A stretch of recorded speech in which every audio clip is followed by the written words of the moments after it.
யாராலையுமே இந்த முதல்வன் படத்துல வர அந்த இன்ட்ரோடக்ஷன் சீன் மறக்க முடியாது. அர்ஜுன் வந்து அடிப்பட்ட பையனை தோல்ல தூக்கிட்டு போறது. அதே மாதிரி அன்னியன் படத்துல எலக்ட்ரிக்ல ஷாக் ஆகியோ ஏதோ கீழே விழுந்து ஒருத்தர் விக்ரம் வந்து நிறைய முயற்சி எல்லாம் எடுக்கும்போது யாராச்சும் சோடா வாங்கிட்டு வாங்கப்பா, யாராச்சும் இது பண்ணுங்கப்பா அதை பண்ணுங்கப்பான்னு ஒரு கேரக்டர் சொல்லிட்டே இருக்கும். அதுவும் மறக்கவே முடியாது. சரி, இதெல்லாம் ஏன் இன்னைக்கு பேசுறேன் அப்படின்னா, நான் நேத்தி ஒரு வீடியோ பார்த்தேன். அப்போ அந்த வீடியோவை பேசிட்டு இருந்தது டாக்டர் பால். அவர் சொல்லிட்டு இருந்தாரு, இந்த மாதிரி வேற யாராச்சும் வருவாங்க, வேற யாராச்சும் பண்ணுவாங்க அப்படிங்கிற இந்த வேலையில விக்ரமே வந்து 108 கால் பண்ணிருக்கலாமே அப்படின்னு. அது வரைக்கும் பார்த்துட்டே இருக்கணுமா? என்ன நீங்க ரத்தம் எவ்வளவு போயிருக்கு? Ambi is asking the right question. Why are you just watching? But he is also only watching. The first step when you see a person injured or lying unconscious right in front of you is to call for help. The second thing you should do is to check the pulse. இங்க ஒரு சின்ன பிரச்சனை ஒன்று என்ன இருக்கு தெரியுமா? அன்னியன் 2005 வெளிவந்தது, முதல்வன் அதுக்கும் முன்னாடி ரிலீஸ் ஆச்சு.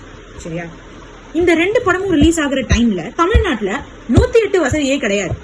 2008 முதலமைச்சரா இருந்த கருணாநிதி அவர்கள் தான் வந்து இந்த 108 ஆம்புலன்ஸ் சர்வீஸை கொண்டு வந்தார்.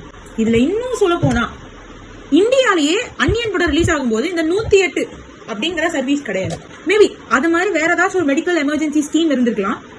ஆனா 108ங்கிற ஸ்கீம் கிடையாது.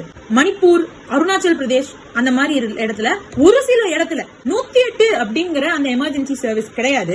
பட் வேற ஒரு மெடிக்கல் எமர்ஜென்சி சர்வீஸ் அங்க இருக்கு. ஒரு படத்துல the genuinity the person has given அப்படிங்கறது அப்ரிஷியேட் பண்ணும். அண்ட் நான் டாக்டர் பால் சொன்னது தப்பு அப்படின்லாம் சொல்லல. ஏன்னா உலகத்திலேயே ரொம்ப ஈஸியானது ஏதாச்சும் ஒண்ணு தப்பு இருந்ததுன்னா அதை கண்டுபிடிக்கிறது தான்.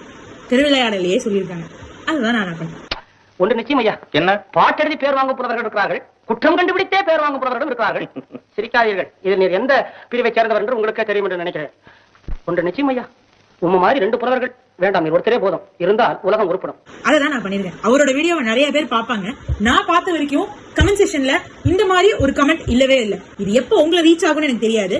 பட் ரீச் ஆகுற டைம் டிலே ஆகி அதுக்குள்ள யாராச்சும் கமெண்ட் பண்ணிட்டு இருந்தா I am very happy about it.